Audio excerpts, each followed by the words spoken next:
Bonjour à tous et bienvenue pour le quart d'heure US, la deuxième émission quotidienne de CMC Markets qui débute à 15h45 pour faire le point juste après l'ouverture des marchés américains. Nous sommes aujourd'hui le vendredi 2 décembre 2016. Le titre du jour est des équilibres respectés. Quels étaient les équilibres de ces dernières séances et de ces dernières semaines? C'était des indices américains globalement haussiers, ils le sont toujours. C'était des indices européens globalement neutres, ils le sont toujours. C'était un dollar haussier à moyen terme et en consolidation cette semaine, il l'est toujours. Nous avons eu la publication des chiffres mensuels de l'emploi aux États-Unis, le NFP, donc les Non-Farm Payroll. Le nombre de créations d'emplois est tombé en ligne avec les attentes à 178 000 créations d'emplois. Le taux de chômage est tombé inférieur aux attentes à 4,6%. Mais par contre, petit bémol, les salaires ont baissé de 0,1% alors qu'on attendait une hausse de 0,2%. Ce sont des chiffres qui viennent valider le fait que la Fed va très certainement augmenter les taux d'intérêt au mois de décembre, d'ici 2 semaines. Nous avons des marchés qui se stabilisent, donc qui respectent leurs équilibres passés. Nous avons des indices américains qui restent solides et des marchés qui sont soutenus globalement par les pétroles qui évoluent sur leur plus haut annuel. Voilà pour cette introduction, je salue tous ceux qui viennent de nous rejoindre et je salue également tous ceux qui nous regardent sur YouTube. Avant toute chose, voici un avertissement sur les risques concernant le caractère purement informatif de cette présentation et les CFD. Je vous invite à en prendre note. Vous pouvez, comme à chaque émission, utiliser les fonctions de chat et de questions-réponses en haut de votre écran pour pouvoir converser avec moi.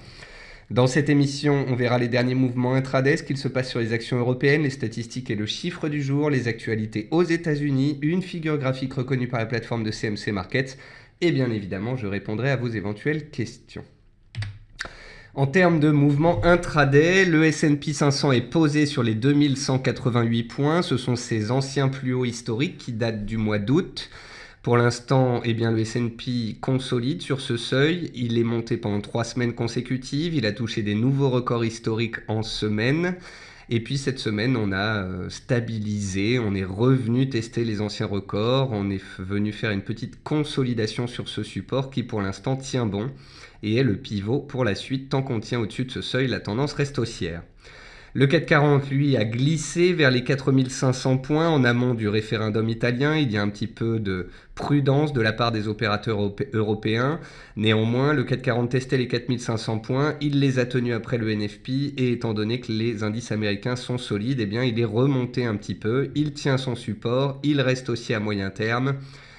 Prudence pour ceux qui gardent des positions le week-end, c'est tout de même déconseillé. Lundi matin à l'ouverture, on pourrait avoir de la volatilité, des petites frayeurs à cause des résultats du référendum italien. Ce n'est pas certain, mais sait-on jamais. Et puis je vous le rappelle, si on ouvre en baisse lundi matin, attention à ne pas céder non plus à un certain sentiment de pessimisme ambiant. Souvenons-nous que lorsque nous avons eu les chocs du Brexit, de l'élection américaine ou encore de la presque faillite de Deutsche Bank, en fait, à chaque fois, lorsqu'on avait ouvert en baisse ces séances-là, c'était des points bas. Le VIX gagne 0,66% à 15,15 points, signe de complaisance des opérateurs. Il reste bas, la volatilité est faible, il n'y a pas de nervosité sur ces marchés. Le dollar américain est à l'équilibre à 101 points, il est toujours solide et il consolide cette semaine à plat après être monté 3 semaines consécutives. Le pétrole WTI reste soutenu à 50,59 $ proche de ses records annuels. Le gaz naturel a atteint et dépassé ses plus hauts annuels à 3,33. Et puis la paire GBP-USD reste positivement orientée au-dessus des 1,2530, seuil qu'elle a cassé hier. Côté meilleure et moins bonne performance de l'Eurostoxx, vous voyez que globalement c'est quand même du rouge et vous pouvez voir que ce sont les titres français surtout qui tirent l'Eurostoxx par le bas, avec Airbus, CGG et puis les financières Société Générale, BNP et AXA. Donc les financières qui consolident leur mouvement de hausse récente et qui sont sous le joug de prise de bénéfices avant les résultats du référendum italien. Côté statistique, on a eu donc les créations d'emplois en ligne, un petit peu mieux qu'en ligne, à 178 000 créations d'emplois aux États-Unis, un taux de chômage meilleur qu'attendu à 4,6%, petit bémol sur la hausse des salaires qui est ressorti à moins 0,1% contre 0,2% attendu. Le chiffre du jour, c'est 39%. C'est le score possible du non au référendum italien selon le sondage EMG, contre 34,9% pour le oui. Mais attention, il reste 25,9% d'indécis. Malgré tout, les probabilités, les sondages donnent pour l'instant le non gagnant. Si c'est le non qui l'emporte, ça peut un peu secouer l'Italie et l'Europe. Néanmoins, lorsque vous regardez l'indice italien, il gagne 2,5% sur la semaine. Donc il y a du stress, mais pas non plus de la peur extrême sur notamment les titres italiens. La BCE ayant laissé entendre cette semaine qu'elle était en soutien lundi en cas de forte aversion au risque sur les marchés. Côté entreprise américaine, Gap a publié des ventes en recul de 2,5% à 1,53 milliard au T3. Smith & Wesson, le spécialiste des armes à feu, a triplé son bénéfice net au deuxième trimestre à 32,48 millions de dollars. Starbucks annonce la nomination de Kevin Johnson, actuel directeur des opérations du groupe, comme PDG à partir du 3 avril prochain, puisque l'actuel PDG souhaite faire autre chose et notamment se concentrer plutôt sur l'innovation chez Starbucks. Et puis Zumiez a vu son bénéfice net du troisième trimestre progresser de 10,7% à 10,69 millions de dollars. Ensuite, on a les meilleures et les moins bonnes performances du S&P 500. Globalement, c'était une séance neutre hier. Vous voyez qu'on n'a pas eu de très forte hausse ou très forte baisse, contrairement aux séances précédentes. On a General Motors qui s'est bien repris. Et puis, dans les baisses, on a de la technologie, QCOM, Applied Materials, Microchip Technology. Et puis pour finir, une figure graphique reconnue par la plateforme de CMC Markets, c'est un biseau descendant détecté sur le titre GoPro, donc l'action américaine. Avant-hier, GoPro annonçait 15% de suppression de ses effectifs. Le titre tentait un petit rebond technique, mais cela n'a pas pris. Nous surveillerons la sortie de ce biseau dans les séances à venir. Théoriquement, on sort d'un biseau descendant par le haut. Il y a une faible probabilité qu'on en sorte par le bas. Si on en sort par le bas, c'est baissier en direction des plus bas historiques du titre. Si on arrive à en sortir par le haut, ce serait enfin un beau signal théorique sur le titre GoPro. On va passer aux indices, à la plateforme de CMC Markets pour cette deuxième partie d'émission. Comme d'habitude, on commence par les indices. Le S&P 500 est haussier en données mensuelles, hebdomadaires et journalières tant qu'il est au-dessus de ses anciens plus hauts historiques datant du mois d'août. Il est dans une tendance haussière, il est monté pendant 3 semaines. Cette semaine, il a consolidé légitimement en direction de son support. Pour l'instant, le support tient. La tendance n'est pour l'instant pas en danger. Tant qu'on reste au-dessus de ce seuil, à tout moment, les acheteurs peuvent reprendre la main en direction de nouveaux records. Par contre, si on venait à casser les plus bas du jour en cours de clôture, soit ce soir, soit la semaine prochaine, là, il conviendrait d'être plus prudent. On peut voir que le Dow Jones est l'indice américain le plus fort. Il a continué d'enchaîner les records cette semaine. Encore hier, il faisait un nouveau plus haut historique. Encore ce jour, il tient sa moyenne mobile à 7 séances. Tant que le Dow Jones sera au-dessus de sa moyenne mobile à 7 séances, il sera haussier et ravira les acheteurs puisqu'il est l'indice le plus puissant à la hausse. C'est la raison pour laquelle il faut bien choisir vos indices. Un acheteur aurait eu tendance à bien choisir le Dow Jones. Le vendeur, lui, aurait eu le nez creux s'il avait choisi cette semaine le DAX. Vous voyez ici le DAX qui a consolidé cette semaine, qui est revenu vers ses supports. Il est revenu vers le support des 10 450 points. On s'est fait une frayeur en séance et on est en train de remonter au-dessus de ce support. Je vous rappelle que le DAX est dans un canal baissier descendant qu'on peut aussi appeler un drapeau. Et théoriquement, un drapeau baissier, on en sort par le haut. Donc si on s'est fait une petite frayeur aujourd'hui et qu'au final lundi les marchés tiennent et que par la suite on arrivait à repartir à la hausse, cette configuration de canal baissier descendant dont on pourrait sortir par le haut en théorie reste active. Donc le DAX cette semaine était bel et bien l'indice à choisir si on voulait être vendeur, mais vous voyez que ce jour il fait un beau chandelier avec une belle mèche basse et on aura potentiellement, si on devait clôturer de la sorte, un marteau. Et un marteau, c'est un chandelier de retournement haussier hypothétique. Après, bien sûr, on peut avoir de la volatilité, une petite frayeur lundi après le référendum italien, mais ce n'est même pas certain. Et même si cela devait être le cas, comme je vous l'ai déjà dit, seule la clôture de lundi comptera. Et puis enfin, le CAC 40 qui est, on va dire, un bon... Il est un peu mou, il est un petit peu entre les deux, il est plus fort que le DAX, il tient bien, contrairement au DAX qui a fait une consolidation baissière, lui il est toujours dans une optique haussière avec des plus bas de plus en plus haut ces 3 dernières semaines. Les acheteurs se sont présentés sur les 4490-4500 points, on est en train de remonter, on est actuellement à 4525 points. Si lundi on se fait des frayeurs, on revient tester cette zone de prix et qu'elle tient, les acheteurs pourraient reprendre la main, on pourrait repartir à la hausse. Si lundi on se fait pas de frayeurs et qu'on repart à la hausse, que voulez-vous que je vous dise, c'est le sens de la tendance. Seule une cassure lundi des 4490 en cours de clôture inviterait à beaucoup plus de prudence car cela signifierait que la tendance neutre de court terme passerait potentiellement baissière. Donc pour l'instant il est jusqu'à nouvel ordre. Fondamentalement c'est haussier, à moyen terme c'est haussier, en données journalières c'est haussier. Voyons lundi si on casse quelque chose ou non. Seule la clôture de lundi 17h30 m'importera. Et puis enfin aux US, toujours pour finir, le Nasdaq. Le Nasdaq a sous-performé ces dernières séances et ce jour, il tente de se stabiliser. Donc on a bel et bien des équilibres respectés, des indices américains forts, un CAC un petit peu plus faible et un DAX cette semaine qui a un petit peu souffert mais qui donne l'impression de vouloir se reprendre en cette fin de semaine. Alors, Philippe me dit, le DAX monte, le Dow Jones baisse. Oui, en intraday, le DAX monte et le Dow Jones baisse parce qu'en fait, le Dow Jones a surperformé jusqu'ici et donc, il est un petit peu sous le joug de prise de bénéfice. Le DAX, lui, a été délaissé et il était survendu, donc il est remonté. Donc, en quelque sorte, aujourd'hui, on voit une sorte de rotation sectorielle. Hier, vous aviez le Nasdaq qui baissait, le Dow Jones qui montait. Aujourd'hui, le Dow Jones consolide, le Nasdaq se stabilise. Donc on a des équilibres qui se mettent en place avant le week-end. Ensuite, sur les actions US, eBay essaye de retrouver du poil de la bête. eBay qui avait baissé suite à sa publication de résultats en octobre. On est un peu coincé dans une sorte de range sur le titre eBay. Il faudra sortir de cette zone de prix pour pouvoir donner une direction claire au marché. Ensuite, Whirlpool, on l'avait vu à la publication des résultats fin octobre, elle s'était fait peur, puis elle avait repris son support. Ça faisait 10 jours que Whirlpool consolidait dans un petit range et elle tente de s'en extraire par le haut, auquel cas elle pourrait accélérer vers les 170$ si la cassure se valide bien en cours de clôture.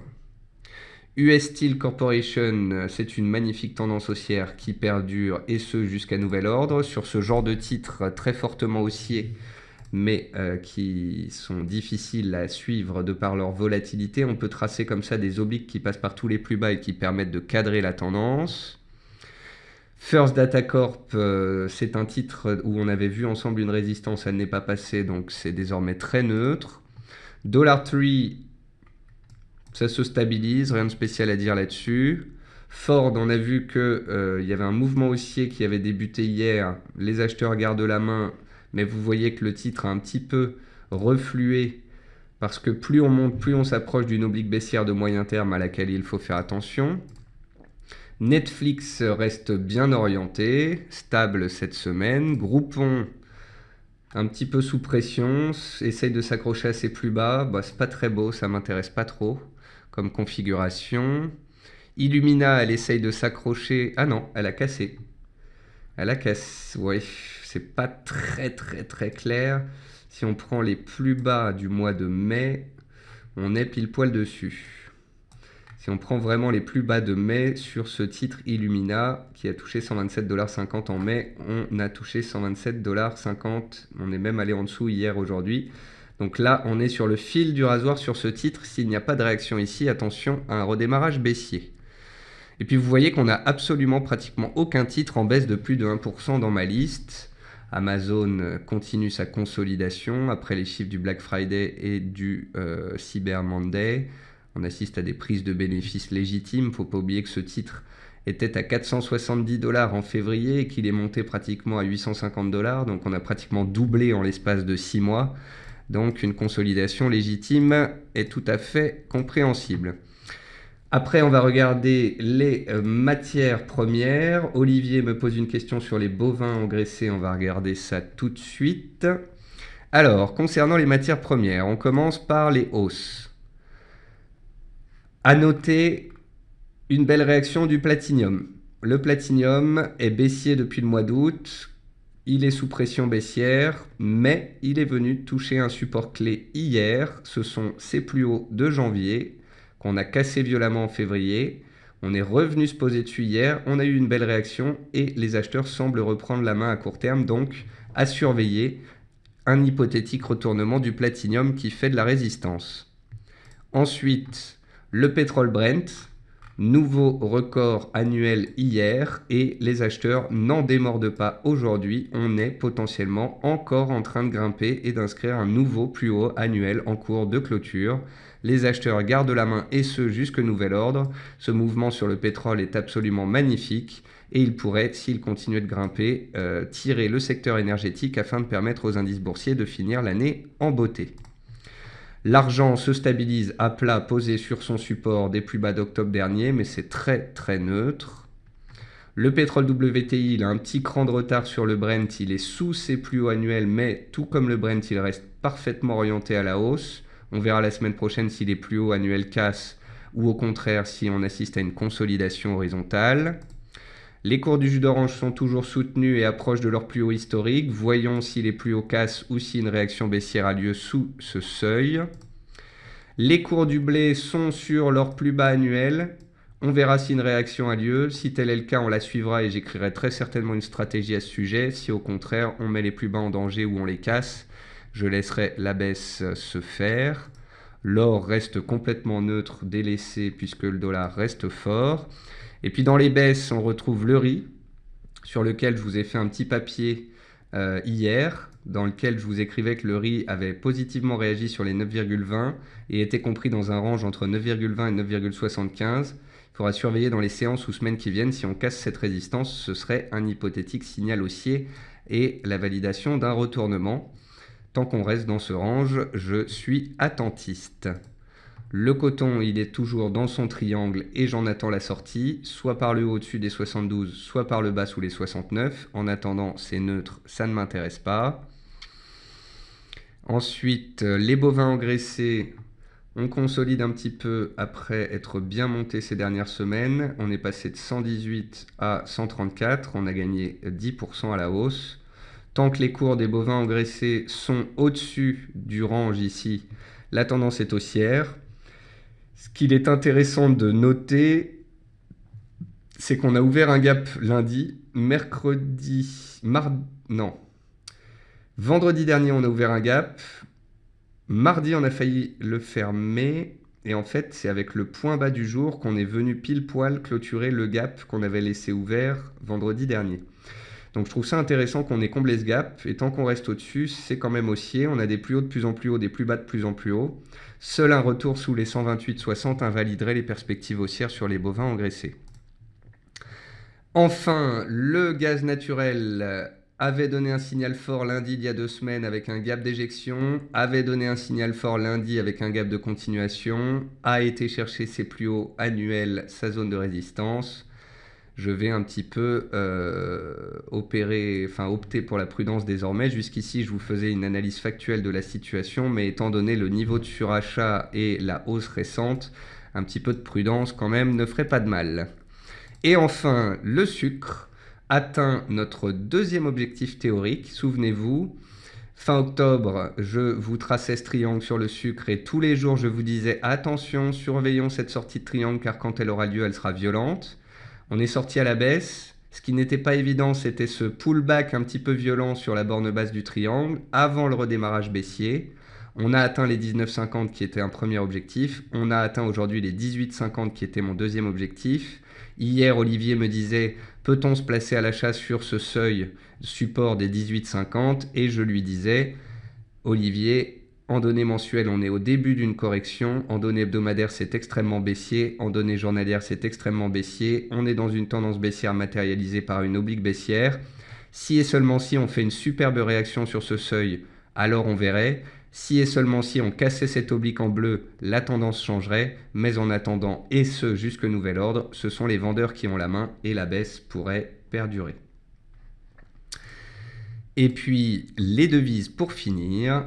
Eh bien, sur les devises, c'est la neutralité qui prévaut. Le dollar tout comme je vous l'ai dit dès ce lundi, est dans une consolidation horizontale. Il a baissé lundi, il est remonté mardi, il est remonté mercredi, il a baissé jeudi, mais au final, sur la semaine, eh bien, on assiste à une petite baisse d'à peine 0,5% sur le dollar index, qui revient progressivement à proximité de ses plus hauts de 12 mois.